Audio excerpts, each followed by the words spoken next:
doon sa salita ng Panginoon. Lahat naman yan merong application dapat.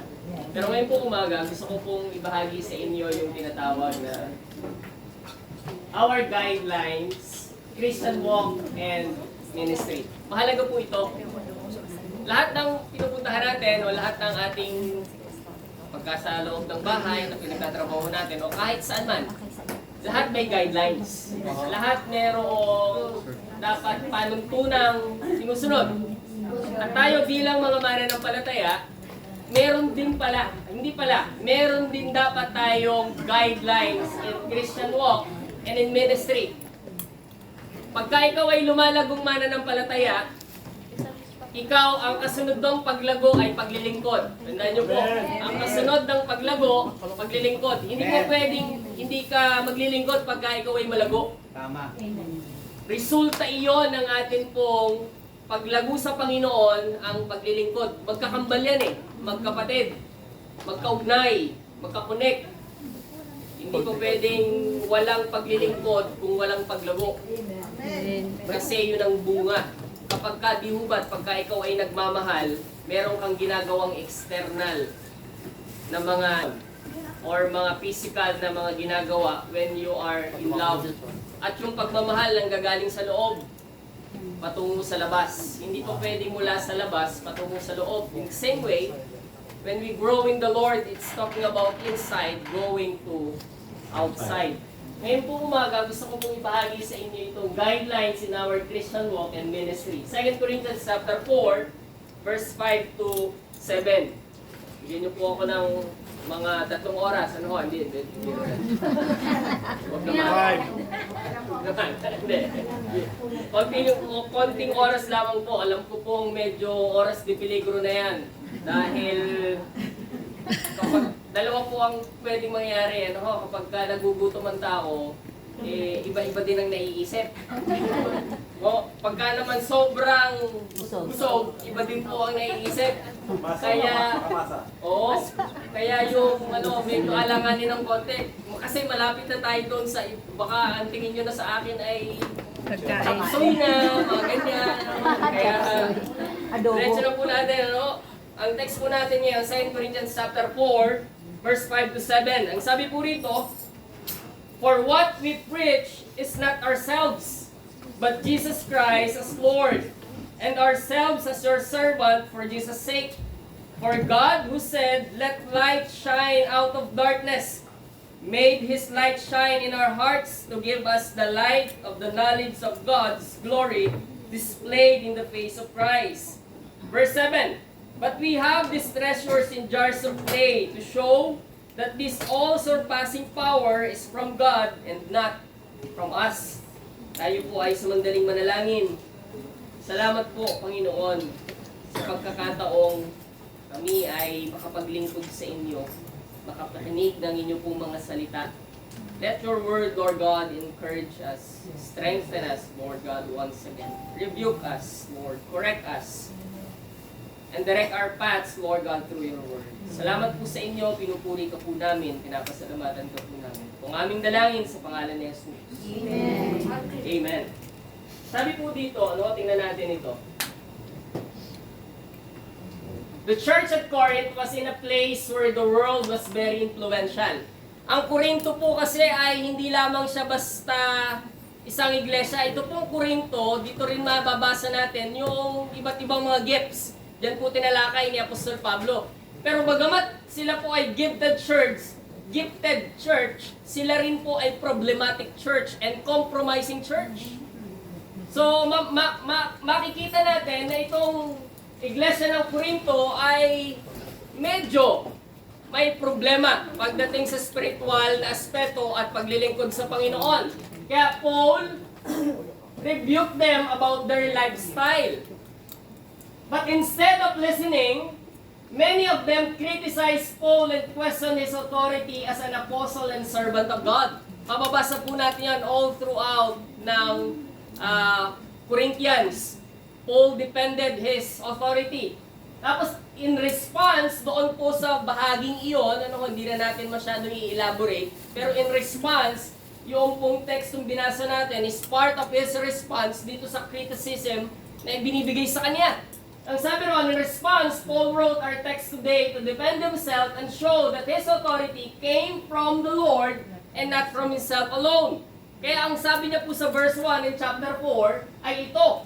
He says in verse 1, because of God's mercy, He gave us this ministry. Parang sinasabi niya po doon, hindi para, kundi sinasabi niya doon sa mga nagkikriticize sa Kanya, hindi naman self-appointing itong aking ginawa. Hindi naman basta na lamang ginawa. It is gave from the Lord because of His mercy. At alam po ba ninyo, maging sa ating paglilingkod, dahil sa habag ng Diyos, kaya tayo nakakapaglingkod ngayon. Because of His mercy. Then, we do not distort the Word of God.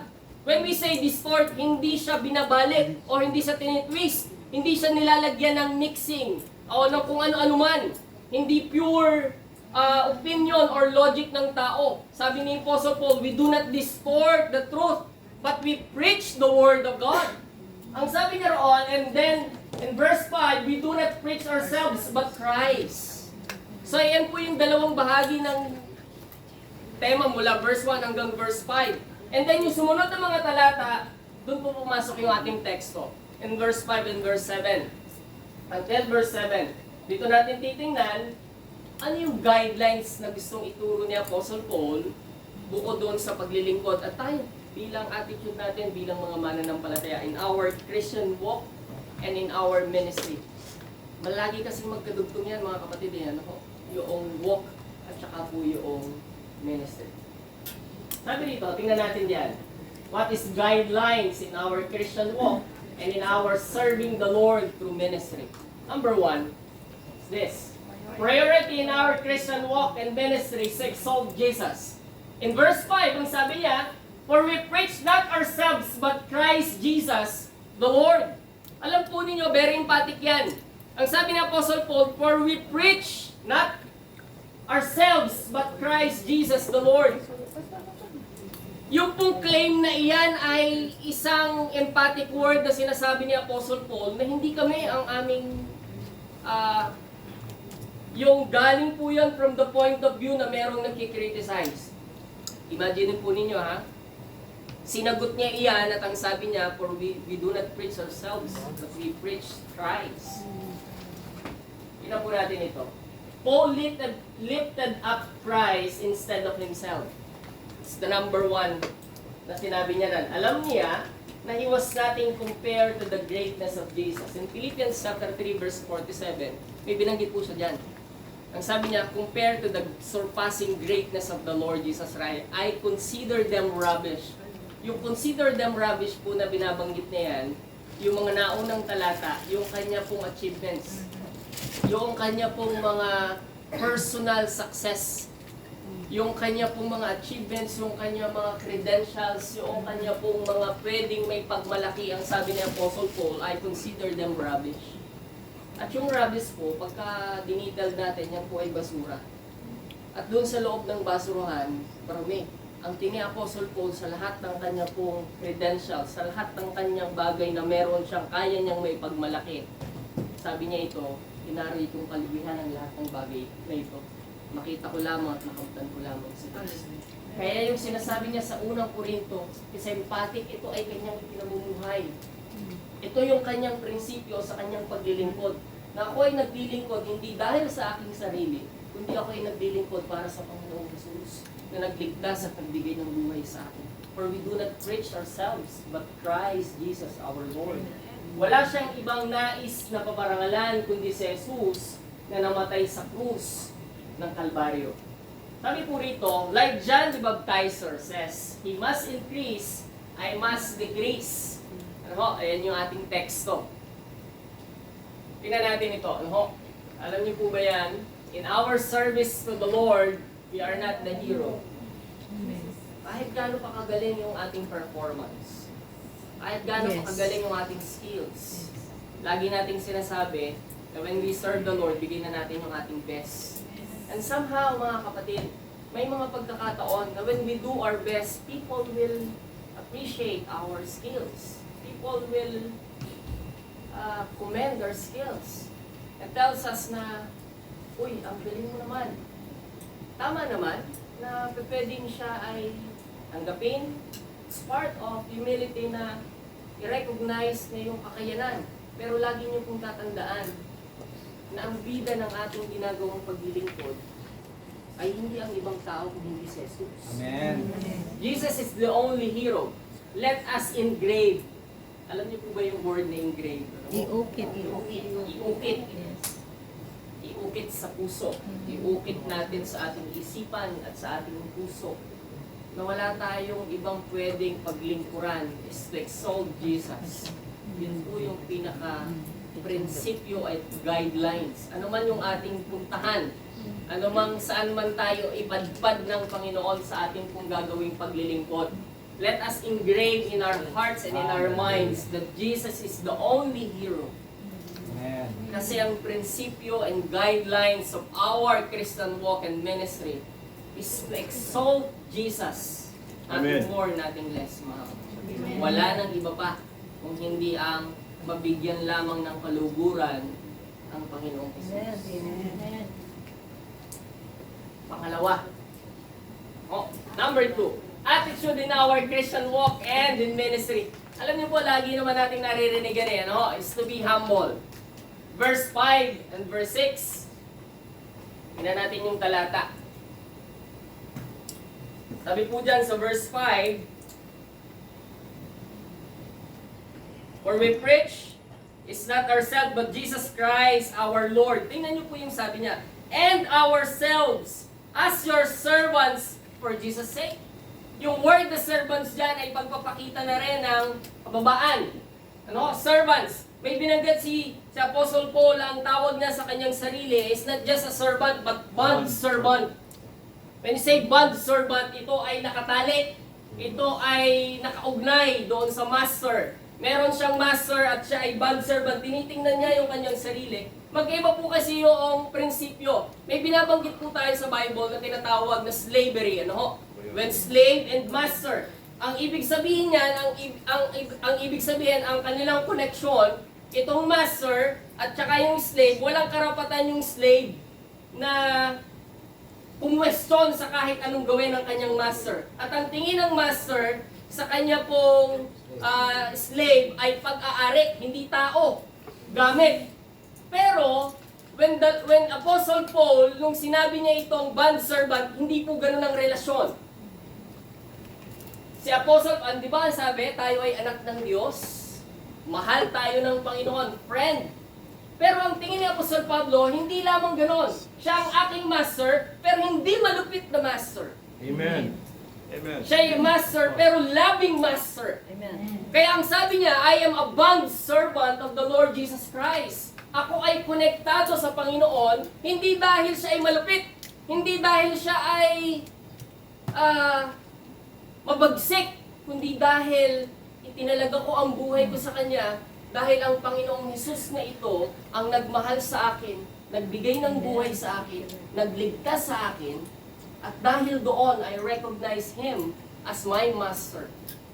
Kinikilala ko na siya ang aking Panginoon, at mula doon ibinaba niya yung kanyang sarili. Kaya sabi niya, I am a bond servant. Paul lifted up the Lord Jesus Christ and not himself.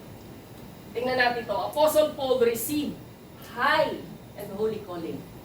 Alam niyo po ba mga kapatid na yung pagkatawag sa atin ng Panginoon ay irrevocable? Hindi ito, ano nga ba ang irrevocable? Hindi nababago. Yung pagkatawag at ang sabi sa ang pagkatawag sa atin ng Panginoon, high and holy calling. Imagine niyo mga kapatid. Can you imagine na ikaw ay tinawag ng hari ng mga hari? Our calling is not just a calling, but high and holy calling. Amen. But he knew that he was just a bond servant of the Lord Jesus Christ. High and holy calling. Pero yet, hindi niya ito yung tinitake for pride. Hindi niya yung pinagmamalaki sa kanyang sarili. Hindi niya yun basta pagmamayabang. Hindi niya yon itinake as pride, spiritual pride, kundi itinake niya yon as humility. Lord, kaya ako meron ito dahil sa iyo. Kaya tayo nakakapaglingkod mga kapatid, hindi dahil sa lakas at galing na mayroon tayo. Hindi dahil tayo ay nasa Hong Kong, hindi dahil tayo ay, siguro dito sa Hong Kong, maayos kaya nakakapaglingkod tayo. Meron tayong estado na parang law dahil naglilingkod tayo. Pero when we go back to the Philippines, ang tingin naman sa atin ay iba. Dahil, mayaman na yan. Lalo na uuwi ka, pag uwi mo, dati umalis ka, medyo nangingitim-ngitim. Pag uwi mo, nangingilaw-nilaw ka na.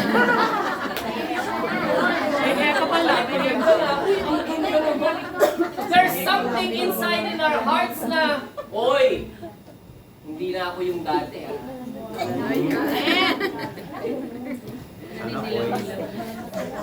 Salamat sa Panginoon, wala din yung gano'n. Amen. Biglang bawi, ano.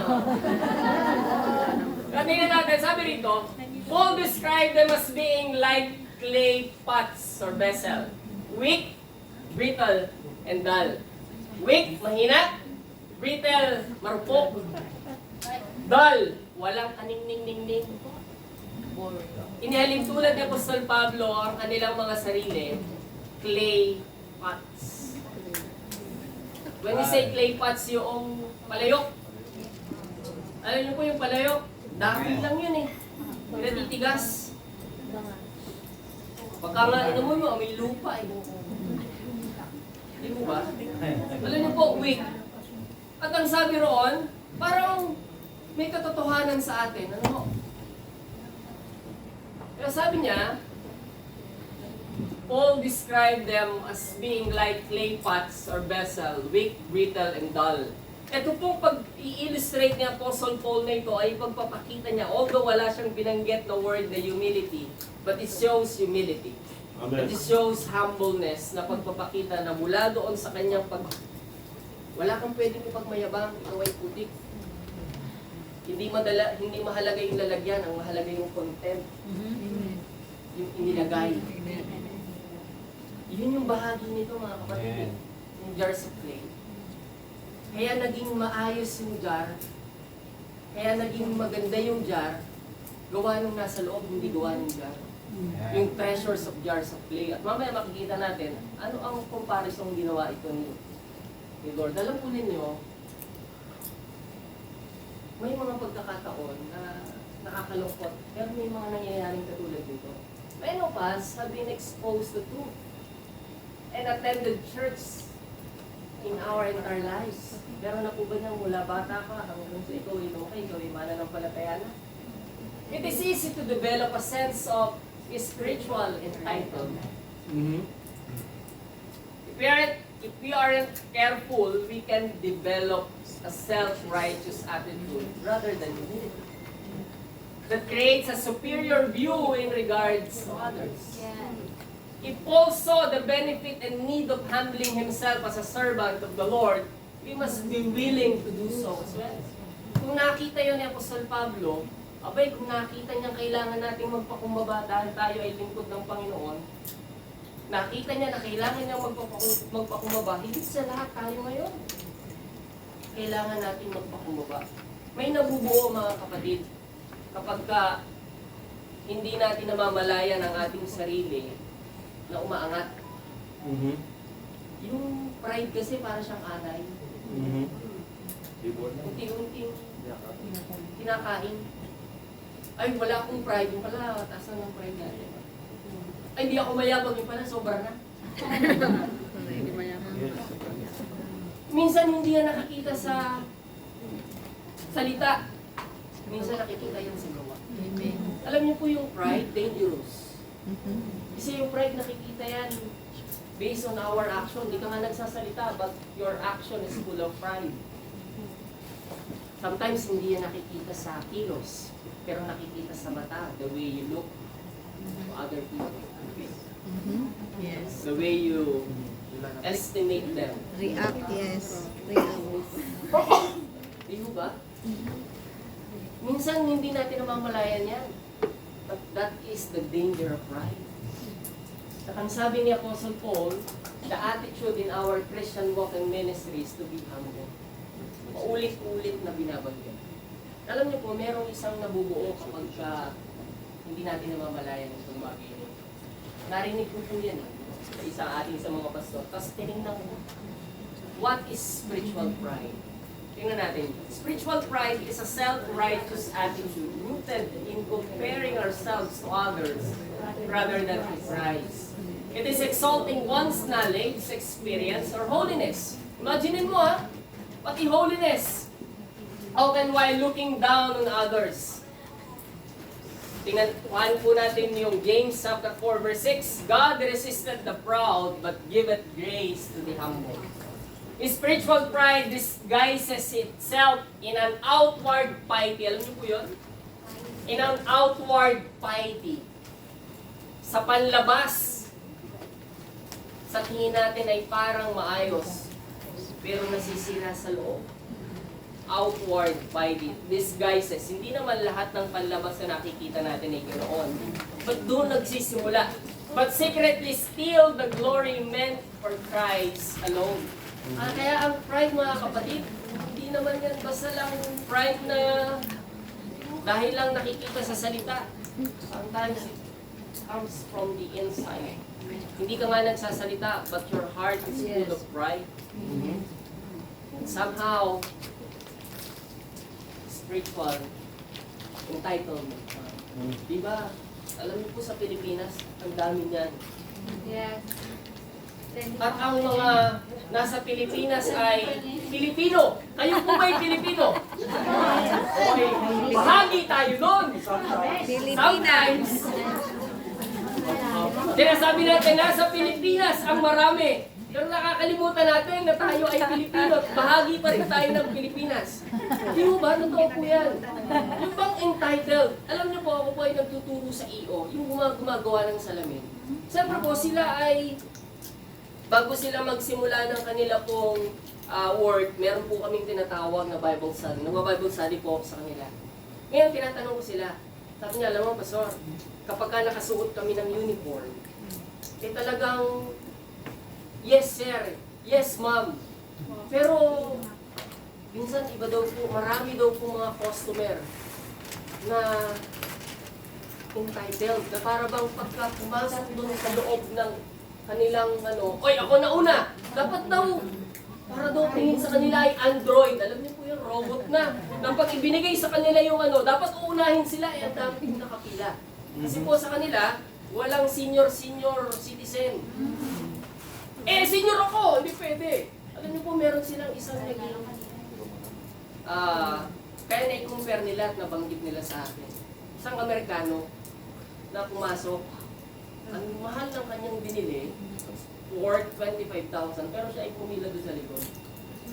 Tapos ang haba.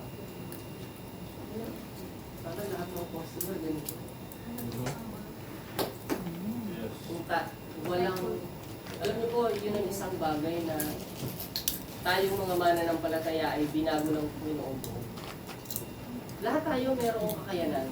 Lahat tayo ay mayroong tinatawag na kakayanang may ability. We have a lot of, siguro ang iba po sa inyo, mas mataas ang pinag-aralan kaysa sa isa. Or sa amin. Or siguro mas mayaman kayo sa amin. Amen. At mukha naman, mga kapatid. Huwag po kayong natawa-tawa. Pakuhin niyo po sa Pilipinas, ang lalaki ng bahay ninyo. Amen. Pero again, mga kapatid, you're not talking about physical wealth. Talking about doon sa kaloob. Hindi lang na tayo basta lang tao Tayo ay Kristiyano na. At dahil tayo ay Kristiyano na, we bear the name of Christ in our lives. Amen. And our guidelines in our... Alam niyo po, masarap maglingkod kapag naglilingkod ka ng buong puso na wala kang inaalala. Yes. Alam niyo po yung word na koloro. Yes. Uy, walang lisensya. Expiring lisensya. Expire ang lisensya, koloro. Totoo yan.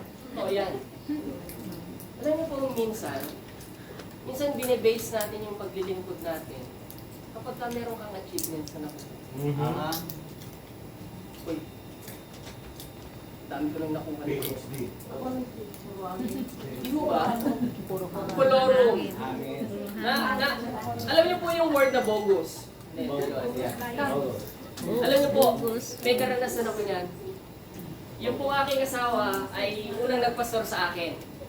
So dati po kaming nasa isang denomination na hindi ko na po babanggitin at baka isa sa inyo ay dating nandun din. Hindi ko na binanggit. So ngayon, ako po ay bago pang, kasi nasa Bible, hindi ko na po ulitin, baka marinig ninyo eh.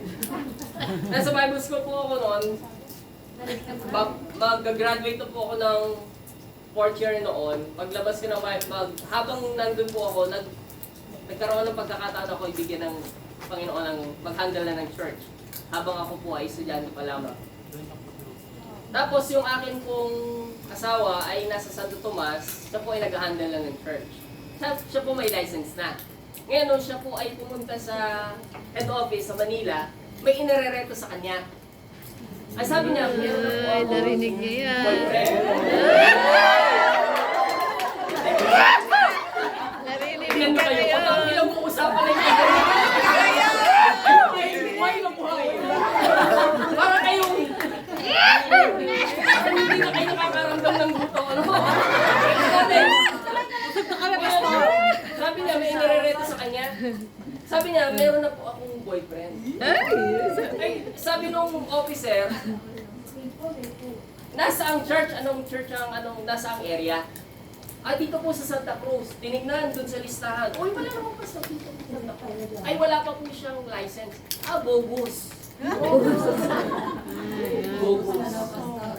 Yung po, totoo yan. Bogus. Inisip ko, nung narinig ko yun, hindi ko maintindihan kung ano yung bogus nung una. Pero, simula lang po kasi kami sa bahay, maliit na, alam po yan ni Pastor Bert, nakita niya po yun. Parang isang maliit lang. Tapos later on, nagkaroon. Hanggang ngayon, bago po ako pumunta ng Cambodia, ay meron na po yung church. Ngayon, bago po ako nalipat sa Garland. Isang bagay na makikita, alam niyo po, kapag ka hinahanap ng puso mo ang maglingkod, Amen. regardless kung may title Yes. ka o wala, Yes. maglilingkod ka sa Yes. Panginoon. Kasi hindi basihan ng lisensya. Although maganda na nare-recognize tayo, hindi ko naman po ibig sabihin may tapos ko na yung lisensya ko na yan, huwag na yan, hindi na yan maganda. Magandang ikaw ay mare-recognize. Tama yun. Pero huwag mong idikit ang puso mo. Kasi ang paglilingkod sa Panginoon, hindi nangangailangan ng lisensya. Ang requirement ng Diyos, yung puso mo. Amen. Amen. Yung puso maglilingkod ng tapat. Punong-puno ka nga ng degree, hindi ka naman tapat. It's useless. Punong-puno ka nga ng degree, punong-puno ka rin naman ng pride. Ano ang may dudulot natin? Yes. Hindi mo. So, number 1 is to exalt Jesus. That is our guidelines. Second, is to be humble. Third, the power in our Christian walk and ministry is the gospel of Christ. Amen. Mga kapatid, hindi tayo ang nagbabago. Tayo ay ginagamit, pero ang power na meron tayo ay ang salita ng Panginoon, the gospel of Christ. Ito po yung binabanggit ni Apostle Paul na treasure of jars of clay. Sabi rito, the description of the pot and the spiritual treasure that Paul spoke is a comparison of man and the power of God, the Word of God. Ano? We are the pot and the treasure is the Word of God. The vessel is no importance. The important thing is the content. Likewise, we are only God's instruments to bring man closer to Him. But what truly changes life is the Word of God when it is believed and read. Amen. Ang tunay talagang nagbabago ng buhay ay ang salita ng Panginoon. Kaya ang pinaka-the best na pa pwede natin gawin, maghasik ka ng salita ng Panginoon. Maghasik ka ng salita ng Panginoon at ang kapangyarihan ng Diyos ang kikilos dun sa tao. Ang banal na spirito ang kikilos dun sa puso ng tao. We are just an instrument, mga kapatid. Hindi tayo ang nagbabago. Sometimes, nakakalimutan natin yan. Nakakala natin tayo ang may kapangyarihan. Pumunta ka sa church, doon sa church namin, ang ganda doon. Di mo naman nababahaginan ng salita ng Panginoon. Pagdating doon, parang wala naman, maganda rito. Eh, iba ata ang hinahanap. Hindi naman, parang wala namang nangyayaring kakaiba. Kasi nakakalimutan. Nakakala natin building ang nagtatransform. Nakakala natin program ang nagtatransform. Nakakala natin person ang nagtatransform. Pero ang nagtatransform, walang iba kung hindi yung eternal Word of God. Amen. Ang Panginoong Diyos ang nagtatransform. Hindi person. Hindi pastors, hindi leaders, hindi program, hindi events, hindi buildings. Alam po ninyo, sa ibang bansa, sa UK, isang magkakataon doon na may nakausap kaming missionary, na sabi niya, bakit ka pabalik ng UK, bakit yun ang pag-missional mo? Sabi niya, nagkaroon ako ng burden na balikan ang isa sa malaking church doon. Ang ganda po ng kanilang church. Very modern, maayos, maganda, pero ang membro ay siya. Siyam na piraso. Siyam na tao. Pero yun po ay galing sa church ni, kung kayo po ay nagbabasa kay Church Wesley. Kaunti na. Nagulat kami dahil yung Korea na yun gusto niyang bumalik. At ang babalikan niya UK, usually, hindi UK ang pinupuntahan. Ang pinupuntahan ay mga third world country. Lalo na nandyan sa Asia, nasa Africa. Hindi ka pumupunta sa Europe. Kasi ang Europe mayaman na, ang Amerika hindi mo yan pa pwedeng saturated na yan. Ang UK saturated na. Pero nagulat ako nung sinabi niya, where's your mission field? May mission field is in UK. Nagulat ako, bakit UK? Tapos tinanong ko, alam niyo po, ano ang nangyayari? Hindi na nga. Dahil sa technology at sa dami, wala na. Akala nila naliligtas ang tao pagka maganda ang church, kapag komportable ang tao. Pansinin mo, kapag sobrang komportable ng isang mananampalataya, hindi na rin siya lumalago.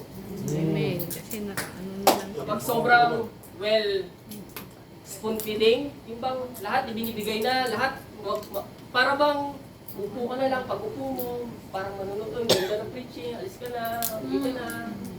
Spoon feeding lahat.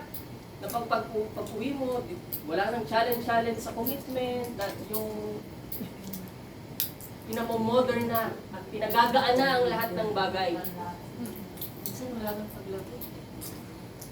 Wala na. Akala nila ay program ang nagbabago. Again, balikan natin na ang nagbabago ng buhay ay hindi program, hindi buildings. Ang nagbabago ng buhay is gospel of the Lord. Amen. The Word. Sabi rito, tingnan natin dito, sa pag-ministry. Alam niyo po yung usapang discipleship? Nakikita niyo siguro yan, ano? O ngayon, ipapollow niyo na yan, malamang yung iba. Sa usapang discipleship, pinakita po ako. Sabi ko, ang ganda nito. Sa pag-ministry, dapat founded ka ng intimacy sa Diyos. Dahil kapag hindi ka na malalim sa relasyon sa Diyos, siguradong gagawin mo yung ministry to please yourself and to prove yourself to others. Yes. Tama. Dapat ang una ay intimacy. Dapat una ang puso. Sumusunod ang skills. Sumusunod ang kakayanan. Sumusunod ang ability. Pero dapat nauuna ang puso. Nauuna ang pagiging mababa sa harapan ng Panginoon. Nauuna ang pagmamahal sa Panginoon bago ang pagbubuhat ng ministry. Amen. Kasi kung walang pagmamahal, ang hirap magpatuloy sa paglilingkod. Kapag walang pagmamahal sa Panginoon, ang hirap magpatuloy. Kasi gagawin mo lang yung paglilingkod na yun out of responsibility, out of obligation, not out of love. Pero kapag out of love ang ginagawa, pansinin niyo mga kapatid. Di ba? Kayo naman, nung minahal nyo ang inyong mga asawa, hindi naman out of responsibility, out of love. Ewan ko lang.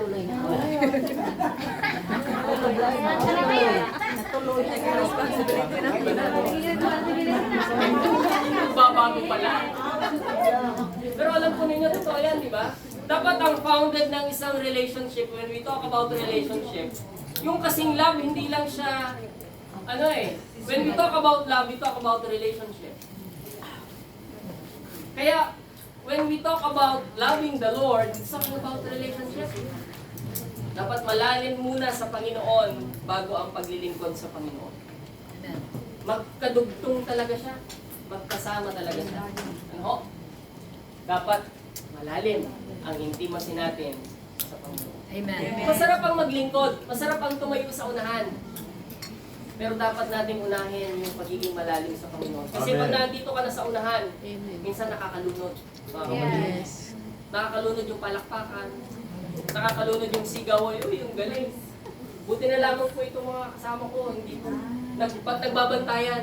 Alam po ninyo, pansinin ninyo, sa ating dalawang convention, siya na po ang Alpha at Omega. Alam niyo po kung bakit? Beginning and the last. Siya po ang lagi nagsisimula at siya po ang lagi nagtatapos. Malaki paliit. Oo. Wala ko sinabi ganyan. Then, alam niyo po, ganyan lang po kami magbiroan, mga kapatid. Yan po yung aming bantayan sa ganyang bagay. Kasi naunawaan namin ang paglilingkod sa Panginoon. Kailangan may kasiyahan, pero dapat nagbabantayan natin. Una, baka nagiging hydrocephalus ka na. Baka lumalaki na ang ulo. Kailangan mo na magbaon ng karayong. Alam mo, magbaon po kayo ng karayong, baka lumalaki. Sukin mo na, ba't mo ang tinusok? Laki ng ulo mo eh. May baon karayong. Alam niyo po, ganun eh. Dapat lagi talagang una ang pagmamahal sa Panginoon. Amen. Kesa sa paglilingkod. Madali ang maglingkod, mga kapatid. Kahit saan. Kahit ang daming gawain sa loob ng church. Pero dapat unahin muna natin ang puso natin. Amen. Unahin muna natin ang puso natin bago tayo maglingkod. Ito po ang panghuli. Bilang conclusion, ministry is not a job. Tandaan niyo po yan, mga kapatid, ha? Or a Sunday routine. It is a privilege to be chosen and used. Amen. Ang paglilingkod sa Panginoon ay routine. Kasi yung church, naku, maganda ngayon mga kapatid. Tayo ay nag-convention, magkakasama, masaya, nakakita po kayo ng ibang mga mukha. Bago palang mukha, hindi pala ibang mukha. Bago.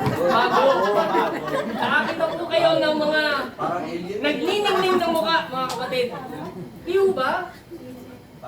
Pero pagkatapos nito, babalik tayo dun sa realidad ng buhay natin, ng Sunday service, na tayo-tayo na lang. Amen.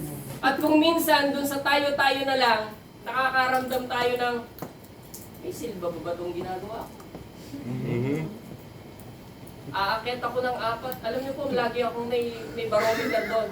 Sabi ko lagi kay Pastor Abner, pag namimintik na yung aking binte, nasa 3rd floor na tayo. Yun na yung sign. Pagtingin ko, ay, 3rd floor na nga. Isa na lang. Malapit na. Totoo po yan. 3 beses na akong bumabalik. Laging ganun. Totoo yan, mga kapatid. Masaya tayo ngayon. Pagbalik nyo, babalik po tayo sa Yunlong, babalik tayo dun sa normal na Sunday service natin. Babalik tayo sa Chunwan na ayan na naman yung pulis. Kung wala si Grandpa, babalik ka na naman dun sa dati na routine. Maganda yon, pero lagi nyo pong tandaan, mga kapatid. Ang paglilingkod sa Panginoon, hindi lang dapat umpisa. Dapat may umpisa, may gitna, at may pang hanggang sa dumating ang Panginoon Jesus. Amen. Because ministry is not a job. Ministry is not a Sunday routine. Ministry is a privilege to be chosen to be used by God. Sa dinami-daming tao, ikaw ay pinili ng Diyos para mag-use. Maglingkod tayo sa Panginoon ng totoo. Maglingkod tayo sa Panginoon ng tapat. May nakakakita man o wala. Amen. May pera ka man o wala. May Amen. problema ka man o wala. Maglingkod tayo sa Panginoon ng Panginoon. Amen. Our ministry, our guidelines in our ministry is to exalt Jesus, to be humble, and the power of our Christian walk and ministry is no other than the gospel of the Lord Jesus Christ. Tayo pong lahat ay manalangin. Magpasalamat po tayo sa Panginoon.